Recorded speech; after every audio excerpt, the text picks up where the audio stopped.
అందరికీ నమస్కారం. నిన్నే వరిస్తా పార్ట్ 93. శ్రీనిక అయోమయంగా ఆలోచనలో ఉండగానే గుడిలో జరగాల్సిన కార్యక్రమాలన్నీ అయిపోతాయి. అన్నదానం ఏర్పాట్లు చేస్తూ ఉండగా శివాంశు, రవీంద్ర గారు, వేదు, మహిధర్ గారు వెళ్తారు అవన్నీ చూసుకోవడానికి. మన్విత కూడా అమృత గారి ప్రవర్తన చూసి కొంచెం భయం, కంగారు, ఆలోచనలు మొదలవుతాయి. ఇలా ఉండగానే శ్రీనిక వచ్చి మన్విత పక్కన కూర్చుంటుంది.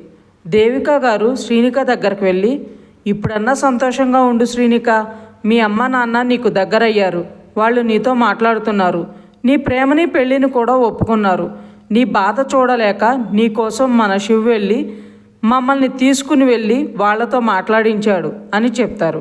శ్రీనిక ఆవిడ వైపు చూస్తుంటే, అనసూయ గారు, నిజం తల్లి, నీకు మీ అమ్మగారంటే చాలా ప్రేమని, ఆవిడ ఆరోగ్యం గురించి నువ్వు చాలా బాధపడుతున్నావు అని అర్థం చేసుకుని నన్ను, మీ తాతయ్యని, మీ అత్తయ్యని, మావయ్యని ఒకరిని కూడా వదలకుండా అందరినీ తీసుకుని వెళ్ళాడు అని చెప్తారు. శ్రీనివాస్ గారు అక్కడే ఉంటారు. ఆయన శ్రీనికను గమనిస్తూ ఉంటారు. తన మొహంలో బాధ చూసి మనసులో ఈ పిల్ల పిచ్చిదనాలో, అమాయకురాలు అనాలో, తెలివి తక్కువదనాలో అర్థమే కావడం లేదు. ఎప్పుడు చూసినా వంశ అంటూ కలవరించే పిల్ల ఆ హితుగాడి వల్ల ఎదురుగా ఉండే తన ప్రేమని గుర్తించలేకపోతుంది అని నిట్టూరుస్తారు. ఇంతలో పూజారి గారు పిలిచారు అని దేవిక గారు, అనసూయ గారు వెళ్ళిపోతారు. శ్రీనివాస్ గారు శ్రీనిక ఆలోచనలకు అడ్డుకట్ట వేస్తూ, అమ్మ శ్రీనిక, అన్నదానం ఏర్పాట్లు ఎంతవరకు వచ్చాయో చూద్దాం పద అంటూ తనని పిలుస్తారు. వాళ్ళు అలా వెళ్ళగానే మన్విత అమృత గారితో, అమ్మ అక్క పెళ్ళి గురించి నీకెలా తెలుసు అని అడుగుతుంది.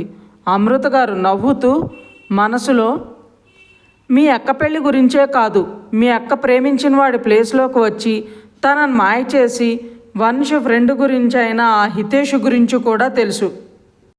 తననే కాదు మమ్మల్ని కూడా మోసం చేశాడు. ఈ విషయం తనకి అర్థమయ్యేలా చెప్పాలి అని నేను అనుకుంటుంటే శివాంశు నన్ను ఆపుతున్నాడు. తనే వంశ అన్న విషయం జాను అంతటా జానునే తెలుసుకోవాలి. మనం చెప్పినా తను విని అది అర్థం చేసుకుని నమ్మే పరిస్థితుల్లో తను లేదని, తనకి కాస్త టైం ఇమ్మని అంటున్నాడు అనుకుంటూ ఉంటారు. మన్విత, అమ్మ నిన్నే అని కదుపుతుంది. ఇన్ని రోజులకి నీకు దాన్ని అక్క అని పిలవాలనిపించిందా అంటారు అమృత గారు. మన్విత విసుగ్గా, ముందు నేను అడిగిన దానికి సమాధానం చెప్పమ్మా అంటుంది. తెలుసు అమ్ములు, శివ్ వాళ్ళ అమ్మ వాళ్ళని పిలుచుకుని రాకముందే తనొక్కడే మన ఇంటికి వచ్చాడు, నాతో మాట్లాడి వెళ్ళాడు. తను మన జానుని ఏ పరిస్థితుల్లో పెళ్లి చేసుకున్నాడో, ఎలా చేసుకున్నాడో చెప్పాడు అంటారు అమృత గారు. మన్విత సీరియస్గా, అంతా విన్న తర్వాత నీకు కోపం రాలేదా అమ్మా అని అడుగుతుంది. అమృత గారి మనసులో చాలా కోపం వచ్చింది. అమ్ములు, పెళ్లి చేసుకున్నది తనని ప్రేమించిన వాడే, కానీ ఒకవేళ ఆ ప్లేస్లో వేరే ఆడపిల్ల ఉంటే అనే ఆలోచన వచ్చింది. తనని కాకుండా ఇంకొకరిని ప్రేమిస్తూ ఉంటే ఆ పిల్లని బలవంతంగా పెళ్లి చేసుకుని తన తల్లిదండ్రులు దూరం చేస్తే తను ఎంత బాధపడుతుంది అని చాలా కోపం వచ్చింది. కానీ తర్వాత అనిపించింది, ఏది ఏమైనా నా కూతురికి తన ప్రేమ దక్కింది, తనది స్వచ్ఛమైన ప్రేమ అని. అందుకే తను మోసపోకుండా తన ప్రేమనే తను చేరేలా చేశాడు ఆ దేవుడు అని లోపలే అనుకుని మన్వితతో, మంచో చెడో దేవుడు ఎలా రాసిపెట్టుంటే అలానే జరుగుతుంది అమ్ములు, ఇప్పుడు జరిగిపోయిన దాని గురించి పట్టుకుని అతని నుండి జానుని విడదీసి తన జీవితాన్ని నాశనం చేయలేం కదా అంటారు. మన్విత విసుగ్గా, ఇంకా పాతకాలం వాళ్ళ ఆలోచించడం ఏంటమ్మా, తనకు అతను నచ్చినప్పుడు వదిలేయకుండా తననే భర్తగా యాక్సెప్ట్ చేసి సర్దుకుపోమని చెప్పడం ఏంటి అంటుంది. అమృత గారు మన్విత వైపు సూటిగా చూస్తూ, శివ్ తనకు నచ్చలేదని నీకు మీ అక్క చెప్పిందా అని అడుగుతారు. మన్విత ఆ ప్రశ్నకి తడబడుతూ, ఆహా లేదమ్మా, నేను అడుగుతున్నాను తనకి నచ్చలేదేమో అని, అందుకే అలా కాంప్రమైజ్ అవ్వమని చెప్పకు అంటుంది.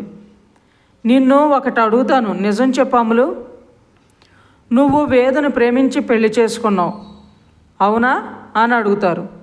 మన్విత మనసులో అమ్మో, అమ్మేంటి ఇలా అడుగుతుంది, తనకేమన్నా డౌట్ వచ్చిందా నా మీద అనుకుంటూ మా అవును అంటూ తల అడ్డంగా నిలువుగా ఊపుతూ అంటుంది. తల అడ్డంగా నిలువుగా ఊపుతూ మరి శివాంశు పెళ్లి విషయం నీకు ముందే వేది చెప్పుంటాడుగా. మన్విత కొంచెం కంగారుగా అంటే అమ్మ అది చెప్పాడు, కానీ తను మన జాను అని నాకెలా తెలుస్తుంది అంటుంది ఎటో చూస్తూ. అమృత గారు మన్విత తలని తన వైపు తిప్పుకుని సరే, తను జాను అన్న విషయం నీకు తెలీదు, పెళ్లి చేసుకుని నువ్వు కూడా తెలియకుండానే అదే ఇంటికి వెళ్ళావు అనుకుందాం. మరి అక్కడ తెలియలేదా నీకు శివుని పెళ్లి చేసుకుంది జానుని అని అంటారు సీరియస్గా. మన్విత టెన్షన్ పడుతూ మా పెళ్లి టైంకి వాళ్ళు ఊర్లో లేరు కదమ్మా అంటుంది. సరే, ఊర్లో లేరు, కానీ వాళ్ళు ఊరి నుండి వచ్చి 4 రోజులు అవుతుంది. అప్పుడు నువ్వు కూడా అదే ఇంట్లో ఉన్నావు, అయినా నీకు తెలియదంటావా అంటారు ఆవిడ కోపంగా. మన్విత అమృత గారి కళ్ళల్లో కోపం, మాటల్లోని కరుకుదనం చూసి భయంగా ఏం చెప్పాలో తెలియక ఇక తప్పదని తెలుసు అంటూ తలదించుకుంటుంది. అమృత గారు కోపంగా మరైతే మాకెందుకు చెప్పలేదు? ఓహో, నీకు తనంటే మొదటి నుండి ఇష్టం లేదు కాబట్టి అది ఇష్టం లేని పెళ్లి చేసుకుని అతనితో ఉండలేక బయటికి రాలేక బాధపడుతూ ఉంటే అది నీ కళ్ళతో చూసి ఆనందిద్దాం అనుకున్నావు అంటారు. మన్విత బాధగా అలా అనకమ్మా అంటుంది. మరి ఇంకెలా అనమంటావు అమలు? నేనేమైనా కొత్తదాన్నా నువ్వు చెప్పింది నమ్మడానికి? ఇన్ని రోజుల్లో ఒక్కసారన్నా దాన్ని అక్క అని పిలిచావా? దాంతో ప్రేమగా మాట్లాడేవా? జాను నీకే లోటు రాకుండా చూసుకోవాలని వద్దు అంటున్నా తను చదువుకుంటూనే ట్యూషన్స్ చెప్పి నీకు పాకెట్ మనీ ఇచ్చేది. నా చెల్లిని నేనే చూసుకుంటాను నాన్న, తన విషయంలో నాకు అడ్డు చెప్పకండి అని మాకు నచ్చ చెప్పి తనిస్తే నువ్వు తీసుకోవు అని మా చేతికిచ్చి నీకు ఇవ్వమని చెప్పేది. అదేమో నీ మీద పిచ్చి ప్రేమ పెంచుకుని నీకోసం కష్టపడుతుంటే నువ్వేమో అది కనిపించిన ప్రతిసారి తన మీద అరుస్తూ తనని తిడుతూ ఉంటావు. అలాంటిది నువ్వు తన విషయంలో ఇలా ఉన్నావు అంటే అర్థం అదే కదా అని అరుస్తుంటే మన్విత ఏడుస్తూ అమ్మ ప్లీజ్, నేనేమీ అలా అనుకోలేదు, తనే మీకు చెప్పొద్దు అంది, నేనే అమ్మకి చెప్తాను అంది, అందుకే చెప్పలేదమ్మా అంటుంది. సరే, అదే అనుకుందాం, తను అడిగిందని నువ్వు మా చెప్పలేదు, నువ్వు నీ చదువు అవ్వకముందే వేదుని ప్రేమిస్తున్నాను అని చెప్పి అంత సడన్గా పెళ్ళెందుకు చేసుకున్నావు అని అడుగుతారు. మన్వితకి ఏం చెప్పాలో అర్థం కాక అలానే చూస్తూ ఉంటే అమృత గారు చెప్పు, ఎందుకు వేదుని పెళ్లి చేసుకున్నావు? నువ్వు నిజంగానే తనని ప్రేమించావా అని అడుగుతారు. మన్విత ఏం మాట్లాడకపోయేసరికి అమృత గారు గట్టిగా నువ్వు ఇలా మౌనంగా ఉంటే నా ప్రశ్నకు జవాబు దొరకదు అమ్ములు అంటారు. అప్పుడే అక్కడికి వచ్చిన వేదు వాళ్ళిద్దరిని చూసి ఆంటీ ఏమైంది, ఎందుకు తనను కోపడుతున్నారు అంటాడు మన్విత వైపు చూస్తూ. అమృత గారు వేదిని మన్విత ముందరకు లాగి తన వైపు చూసి చెప్పు, నువ్వు వేదని నిజంగానే ప్రేమించావా అని అడుగుతారు. మన్విత మౌనంగా ఉంటే అమృత గారు అవును అని మాత్రం చెప్పకములు, ఎందుకంటే మొన్న నువ్వు కల్పన మాట్లాడుకుంది మొత్తం నేను విన్నాను అనగానే మన్విత తలెత్తకుండా లేదు అంటుంది. ప్రేమ లేనప్పుడు మరి వేదని ఎందుకు పెళ్లి చేసుకున్నావు? తనని ఎందుకు నీ చుట్టూ తిప్పుకుంటున్నావు? ఎందుకు తన ప్రేమను తక్కువ చేసి చూస్తున్నా ఇంకా తనతోనే ఉంటున్నావు అని అడుగుతారు. మన్విత ఏం సమాధానం ఇవ్వకపోయేసరికి అమృత గారు మన్విత చెంప చెల్లుమనిపించి ఈ ప్రేమ పెళ్ళి అనేది కూడా జానుని ఇబ్బంది పెట్టడానికేనా అంటారు ఆవేశంగా. మన్విత ఆ మాటకి బాధగా అనిపించి గట్టిగా కాదు కాదు, అక్కను బలవంతంగా పెళ్లి చేసుకుని తన ప్రేమకు దూరం చేసిన శివాంశు మీద కోపంతో అక్క పడుతున్న బాధను అర్థం చేసుకోలేని మనిషికి తన ఇంట్లో తన తమ్ముడి బాధ చూస్తే అయినా అర్థం చేసుకుంటాడని, మన కోసం ఆలోచించే అక్క మనకు దూరంగా ఉండి ఎంత నరకం అనుభవిస్తుందో అలానే తన తమ్ముడు ఇంటికి దూరం అయ్యి అతను పడే బాధ చూడాలని అంటుంది ఆవేశంగా. వేదు బాధగా అందుకని నన్ను పెళ్లి చేసుకున్నావా మన్వి అని అడుగుతాడు. మన్విత వేదం చూసి, అవును, నిన్ను నీ ఫ్యామిలీకి దూరం చేయాలని చేసుకున్నాను. నిన్ను నీ బాధను చూసి మీ అన్నయ్యకి మనశ్శాంతి లేకుండా చేయాలని అనుకున్నాను. నీకు కలిగే బాధ, నీ జీవితం నాశనం అవడానికి కారణం అతనే అని కుమిలిపోవాలనుకున్నాను. అంతేకాదు, జీవితాంతం నువ్వు ప్రేమించిన అమ్మాయిని ఎదురుగా పెట్టుకుని కూడా తనకి దగ్గర కాలేదని నీ బాధను చూడాలని అనుకున్నాను. నాకు ఇష్టం లేకుండానే నన్ను తాకినందుకు నీకు శిక్ష వేయాలనుకున్నాను. నిన్ను పెళ్లి చేసుకుంటే నీతో పాటు ఆ శిక్ష మీ ఇంట్లో వాళ్ళకు కూడా అవుతుంది అని చేసుకున్నాను అంటుంది. నా మీద కొంచెం కూడా ఇష్టం ప్రేమ అనేదే లేదా మన్వి అంటాడు వేద్ తనకొస్తున్న కన్నీటిని ఆపుకుంటూ. మన్విత విరక్తిగా నవ్వుతూ, ప్రేమ? ఎవరికి ప్రేమ? ఎవరి మీద ప్రేమ? నీకుందా అసలు? నువ్వు నా మీద చూపించే ఇష్టము, కన్సర్ను, ప్రేమ చూసి నువ్వు నిజంగా నన్ను ప్రేమిస్తున్నావు అనుకున్నాను. నీకు ఒక ఛాన్స్ ఇవ్వాలి అనుకున్నాను. కానీ నువ్వేం చేసావు? అర్ధరాత్రి ఇంట్లో ఎవరికీ తెలియకుండా ఎవరో ఇంటికి వెళ్ళి అక్కడ ఒక అమ్మాయితో కనిపించావు, అది కూడా హగ్ చేసుకుని. అర్ధరాత్రి పూట ఆ అమ్మాయిల దగ్గరకు ఊరికే ఎవరో వెళ్ళరనుకుంటా. నీలాంటి వాళ్ళు ప్రేమ ప్రేమ అంటూ చదువు పూర్తవకుండానే అమ్మాయిలు వెంట పడుతూ ఒకరిని కాదని ఇంకొకరితో రిలేషన్ మెయింటైన్ చేసేది వాళ్ళ ప్రేమ అంటారా? అసలు నీది ప్రేమేనా? కాదు, కామం. అవసరం కోసం అమ్మాయిలకు దగ్గరయ్యే క్యారెక్టర్ నీది అనగానే మన్విత చెంప మళ్ళీ పగులుతుంది. తనను కొట్టింది వాళ్ళ అమ్మేమో అనుకుని పక్కన చూసిన మన్వితకి ఎదురుగా తన్నే కోపంగా చూస్తూ కళ్ళల్లో నిప్పులు కురిపిస్తున్న కల్పనను చూసి, కల్పన అనగానే కల్పన కోపంగా వేలు చూపిస్తూ, ఒక్క మాట, ఇంకొక మాట వేదని తక్కువ చేసి మాట్లాడినా నేను సహించను. వాళ్ళ ఇంట్లో వాళ్ళు మీ అమ్మనో వేరో ఎవరో కాదు, నేనే నిన్ను చంపేస్తా. అసలు ఏమనుకుంటున్నావే నీ గురించి? నువ్వు ఒక అందగత్తవనా, లేక నీ అంత తెలివైంది లేదనా? ఏమనుకుంటున్నావు అసలు? వేదని ఏలెత్తి చూపించే ముందు నువ్వేంటో, నీ క్యారెక్టర్ ఏంటో అది తెలుసుకో. వాడి ప్రేమను గుర్తించలేని గుడ్డిదానివయ్యావు. అయినా నీకు నచ్చ చెప్పాలని చూశాను, కానీ నువ్వు వినలేదు. ఒకసారి వాడిని మనిషిగా చూసి వాళ్ళలోని ప్రేమను చూస్తే తెలిసేది నీకు వాడేంటో. అవసరం కోసం అమ్మాయిలతో తిరుగుతున్నాడా? నువ్వు చూసావా వాడు అలా తిరగటం? ప్రేమ అంటే ఏంటో వాడికి చెప్పే అర్హత నీకుంది అని నువ్వు అనుకుంటున్నావా? అసలు ప్రేమ అంటే ఏంటో చెప్తా విను. మీ అమ్మగారు చావు బతుకుల మధ్య ఉంటే నువ్వు పడుతున్న బాధ చూసి తట్టుకోలేక నీ కంట్లో కన్నీళ్లు కూడా చూడలేకపోయాడు వాడు. అందుకని ఎంతో కష్టపడి ఎవరికీ రాని ఐడియాని వాడు ఇంప్లిమెంట్ చేసి ఒక ప్రాజెక్ట్ని రెడీ చేసుకున్నాడు. దానికి ఎంతోమంది చాలా డబ్బులు ఇస్తామని, వాడు ఊహించని విధంగా కంపెనీకి సీఈఓ చేస్తామని, అందుకు బదులుగా వాళ్ళకి ఆ ప్రాజెక్ట్ ఇవ్వమని ఆఫర్ ఇచ్చినా అది కాదనుకుని వాళ్ళ అన్నయ్య వాడు పెట్టే కొత్త కంపెనీకి అది చాలా అంటే చాలా నేమ్ వస్తుందని, అది కోట్లు తెలుస్తుందని తెలిసి కూడా దాన్ని నీకోసం కేవలం 5 లక్షలకు అమ్మేశాడు. తెలుసా నీకు? నువ్వు అడగొచ్చు, కోటీశ్వరుడైనా వాడు 5 లక్షలకు అంత మంచి ప్రాజెక్ట్ ఎందుకు అమ్మేశాడని. దానికి 2 కారణాలు ఉన్నాయి. ఒకటి, నీకోసం ఖర్చు చేసే ప్రతి రూపాయి వాడి కష్టార్జితంతో అవ్వాలని వాడు కోరుకున్నాడు. రెండోది, నీ మనసేంటో, నీ మనసులో తన స్థానం ఏంటో తనకి తెలియదు. అది తెలిసే వరకు వాడి ఇంట్లో చెప్పాలని అనుకోలేదు. నిన్ను ఇంట్లో వాళ్ళకి పరిచయం చేస్తే తన కాబోయే భార్యగానే చేయాలి అనుకున్నాడు. కానీ వాడిని చూస్తేనే అసహించుకునే నువ్వు వాడిని ప్రేమించడం లేదని తెలిసి ఏం చెప్పలేక ఇంట్లో అడగలేదు.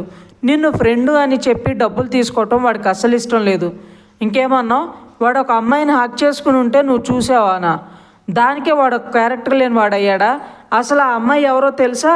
ఆ నైట్ ఏం జరిగిందో తెలుసా? నువ్వు అనుకున్నట్లు వాడి గర్ల్ ఫ్రెండ్ కాదు ఆ అమ్మాయి. అమ్మ నాన్న అనేవాళ్ళు లేక ఎవరికన్నారో ఎలా పడేశారో కూడా తెలియకుండా పెరిగిన ఒక అనాథాశ్రమంలోనే అమ్మాయి. ఆశ్రమంలో పెరిగిన ఎందరో అమ్మాయిల్ని సొంత చెల్లెలుగా చూసుకునే అమ్మాయిల్లో ఆ పిల్లొకటి. ద గ్రేట్ సూర్యవర్ధన్ గారి పేరు వినే ఉంటావుగా. ఆయన కన్న బిడ్డలు గొప్ప చదువులు చదువుకుని తల్లిదండ్రులను వదిలేసి వేరే దేశంలో ఉంటామంటూ ఇక్కడ ఆయన్ని వదిలేసి వెళ్ళిపోయారు. ఆయన భార్య పిల్లల మీద ప్రేమతో వాళ్ళ మీద బెంగ పెట్టుకుని ఇక్కడ ఉండలేక అక్కడికి వెళ్ళలేక ఆ బాధతో కాలం చేస్తే ఆ కబురు తెలిసి కూడా రానంత బిజీగా ఉండిపోయారు. బాధను చెప్పుకోవడానికి ఒక మనిషి, ఓదార్చడానికి ఒక భోజనం కావాలని తెలిసి అవి అందించలేని పిల్లల్ని కాదు అనుకుని అనాథలైన పిల్లల్ని చారదీసి ఒక ట్రస్ట్ పెట్టి ఆ పిల్లల కోసం బిజినెస్ మీద శ్రద్ధ పెట్టి కొద్ది కాలంలోనే కొన్ని 100 కోట్లు సంపాదించారు. అలాంటి గొప్ప వ్యక్తి వీడిని ఎంత ప్రేమగా చూసుకుంటారో నీకు తెలుసా? కన్న బిడ్డలనే నమ్మని ఆయన నువ్వు వేలెత్తి చూపిస్తున్న ఈ వేదిని ఎంత నమ్ముతారో తెలుసా? అలాంటి ఆయనకి అర్ధరాత్రి హార్ట్ అటాక్ వస్తే పరుగును వెళ్ళిపోయాడు. ఆయన గురించి ఆశ్రమంలోనే అందరూ ఏడుస్తుంటే వాళ్ళని ఓదార్చడం నీకు కామంగా కనిపించిందా?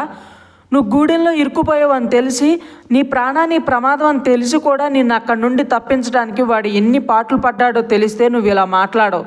నీకు ఇష్టం లేకుండా వాడు నిన్ను తాకాడు అని అసహించుకుంటున్నావే, కానీ ఆ రోజు అక్కడ ఏం జరిగిందో నీకు తెలుసా? వాడు కాదే, వాళ్ళు ఇచ్చిన నాటు మత్తు పదార్థాల వల్ల మైకంలో నువ్వేం చేస్తున్నావో నీకే తెలియకుండా నీకు నువ్వే వాడికి దగ్గరయ్యో. ఆ విషయం వాడికి కూడా తెలియదు, ఎందుకంటే ఆ డ్రింక్ అలాంటిదని కీర్తన్ చెప్పాడు. ఒక అమ్మాయిగా నీలో కలిగిన మార్పును చూసి నీకు అర్థమయ్యింది ఏం జరిగిందో అని, కానీ వాడికి తెలియదు. ఇన్ఫ్యాక్ట్ వాడికి స్పృహ వచ్చేటప్పటికే నువ్వు దూరంగా వచ్చేసావు, అందుకే వాడు తెలుసుకోలేకపోయాడు. ఒకవేళ వాడు లేచిన సమయానికి నువ్వు వాడి పక్కనే ఉండుంటే ఏం జరిగిందో వాడికి కూడా అర్థమయ్యేది, కానీ నువ్వు అది కూడా వాడి తప్పుగానే లెక్క కట్టేశావు. ఇన్ని రోజులు నిన్ను బెస్ట్ ఫ్రెండ్ అనుకుని వాడి ప్రేమని నువ్వు అర్థం చేసుకోవాలని,